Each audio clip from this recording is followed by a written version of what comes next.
جن جادو اور مختلف بلاؤں سے حفاظت سے ہوگی انشاءاللہ۔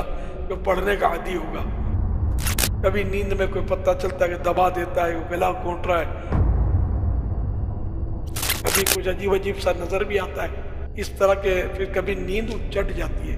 ایک قصہ ہے بھائی، کو نیند نہیں آتی تھی، تو پھر میں نے اس کو یہ ورد بتایا۔ پیارے آقا صلی اللہ علیہ وسلم یہ حصار پڑھتے تھے سوتے وقت۔ آیت الکرسی تو پڑھنی ہے، ساتھ میں ایک اور سنت بھی ہے، حصار ہے، بہت مضبوط ہے۔ جن جادو اور مختلف بلاؤں سے حفاظت اس سے ہوگی انشاءاللہ۔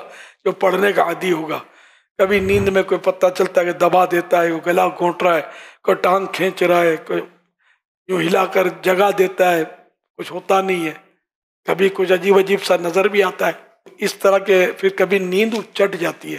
پیارے آقا صلی اللہ علیہ وسلم یہ حصار پڑھتے تھے۔ دشمنوں سے حفاظت، قاتل سے حفاظت، لٹیرے سے، ڈاکو سے، انشاءاللہ جانوروں کے حملے سے، کتوں سے، سانپ سے، بچھو سے، انشاءاللہ ہر مصیبت سے حفاظت ہوگی۔ 5-6 منٹ کا عمل ہے، بعضوں کی اسپیڈ زیادہ ہوتی ہے تو کم وقت میں پڑھ لیں گے، لیکن ایک پڑھنا درست ہے اصل یوں۔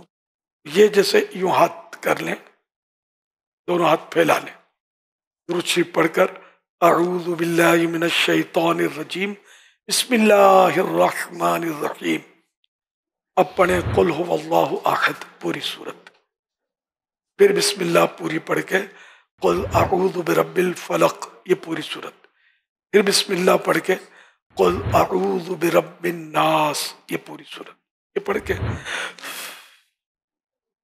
دم کرنے، اور آگے سے یہ ہاتھ پھیرنا شروع کریں، پھیرتے پھیرتے جہاں جہاں آپ کا ہاتھ پہنچ سکے، یہ پورا پاؤں، یہ مطلب پاؤں کی پشت تک یہ سارا ہاتھ پہنچائے، جتنا ہو سکے کوئی جگہ ہاتھ پہنچنے سے رہ نہ جائے۔ یہ کرنا ہے عمل 3 بار اسی طرح، ایک بار پڑھ کے کیا، پھر دوبارہ اسی طرح پڑھ کے کریں۔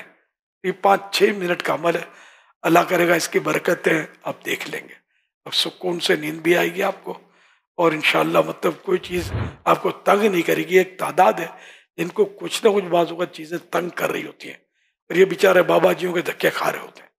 یہ حدیث پاک کا عمل ہے، اور پیارے آقا صلی اللہ علیہ وسلم بھی روزانہ یہ حصار کیا کرتے تھے۔